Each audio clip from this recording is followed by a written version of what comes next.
हाथ काट कर रख दूंगा ये नाम समझ आ जाए तो। कितनी दिक्कत होगी पता है राम समझ आ जाए तो। भाई राम राम तो कह लोगे पर राम सा दुख भी सहना होगा। पहली चुनौती ये होगी कि मर्यादा में रहना होगा। और मर्यादा में रहना मतलब कुछ खास नहीं कर जाना है, बस त्याग को गले लगाना है और अहंकार जलाना है। अब अपने राम लला के खातिर इतना ना कर पाओगे और शबरी का जूठा खाओगे तो पुरुषोत्तम कहलाओगे।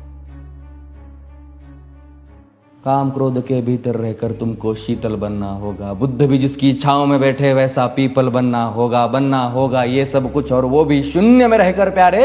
तभी तुमको पता चलेगा कि कितने अद्भुत राम हमारे। सोच रहे हो कौन हूं मैं? चलो बता ही देता हूं। तुमने ही तो नाम दिया था मैं पागल कहलाता हूं। नया नया हूं यहाँ पे तो ना पहले किसी को देखा है। वैसे तो हूं त्रेता से, मुझे कृष्ण किसी ने कलयुग भेजा है। भाई बात वहां तक फैल गई है कि यहाँ कुछ तो मंगल होने को है कि भरत से भारत हुए राज में सुना है राम जी आने को है। बड़े भाग्यशाली हो तुम सब। नहीं, वहां पे सब यही कहते हैं कि हम तो राम राज्य में रहते थे पर इन सब में राम रहते हैं। यानी तुम सब में राम का अंश छुपा है। नहीं मतलब वो तुम में आते हैं रहने। सच है या फिर गलत खबर? अगर सच्ची है तो क्या कहने। तो सबको राम पता ही होगा, घर के बड़ों ने बताया होगा। तो बताओ फिर कि क्या है राम। बताओ फिर कि क्या है राम। बताओ। अरे पता है तुमको क्या है राम? या बस हाथ धनुष तरकश में बांध, या वन में जिन्होंने किया गुजारा, या फिर कैसे रावण मारा लक्ष्मण जिनको कहते भैया, जिनकी पत्नी सीता मैया। फिर ये तो हो गई वही कहानी, एक था राजा एक थी रानी। क्या सच में तुमको राम पता है? या वो भी आकर हम बताए?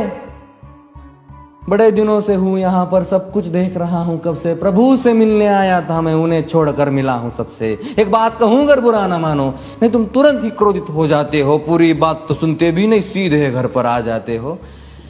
ये तुम लोगों के नाम जपो में पहले सा आराम नहीं। ये तुम लोगों के नाम जपो में पहले सा आराम नहीं। इस जबरदस्ती के जय श्री राम में सब कुछ है, बस राम नहीं। ये राजनीति का दाया बाया जितना मर्जी खेलो तुम। दाया बाया, अरे दाया बाया ये तुम्हारी वर्तमान प्रादेशिक भाषा में क्या कहते हो उसे? हाँ वो लेफ्ट एंड राइट। ये राजनीति का दाया बाया जितना मर्जी खेलो तुम चेतावनी को, लेकिन मेरी अपने जहन में डालो तुम। निजी स्वार्थ के खातिर अगर कोई राम नाम को गाता हो तो खबरदार अगर जुर्रत की और मेरे राम को बांटा तो। भारत भू का कवि हूं मैं, तभी निडर हो कहता हूं राम है मेरी हर रचना में, मैं बजरंग में रहता हूं। भारत की नींव है कविताएं और सत्य हमारी बातों में, तभी कलम हमारी तीखी और साहित्य हमारे हाथों में। तो सोच समझ कर राम कहो तुम। ये बस आतिश का नारा नहीं, जब तक राम हृदय में नहीं तुमने राम पुकारा नहीं। राम कृष्ण की प्रतिभा पर पहले भी खड़े सवाल हुए। ये लंका और ये कुरुक्षेत्र यूं ही नहीं थे लाल हुए।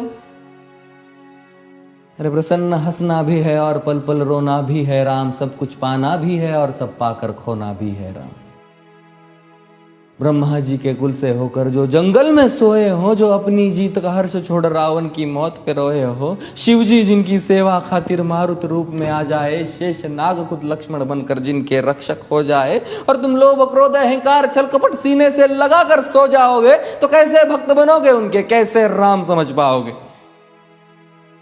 अघोर क्या है पता नहीं और शिव जी का वरदान चाहिए। ब्रह्मचर्य का इल्म नहीं, इन्हें भक्त स्वरूप हनुमान चाहिए। भगवा क्या है पता, लहराना सबको होता है पर भगवा क्या है वो जाने जो भगवा ओढ़ के सोता है। राम से मिलना, राम से मिलना, राम से मिलना है ना तुमको? निश्चित मंदिर जाना होगा पर उससे पहले भीतर जा संग अपने राम को लाना होगा। जय सिया राम। और हाँ, अवधपुरी का उत्सव है, कोई कसर नहीं, सब खूब मनाना। मेरे प्रभु है आने वाले, रथ को उनके खूब सजाना। वो द्वापर में कोई राह तके है, मुझे उनको लेने जाना है। चलिए तो फिर मिलते हैं, हमें भी अयोध्या आना है। जय सिया राम। फिर से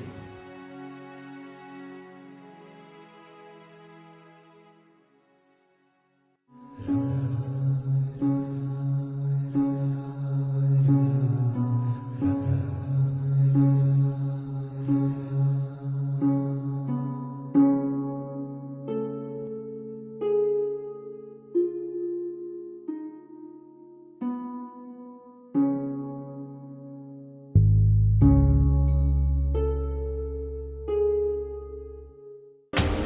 खबरों की दुनिया से लेकर संघर्षों की कहानी तक, क्षेत्रीय खबर और संस्कृति के संग बुंदेली माटी से बना एक अंग।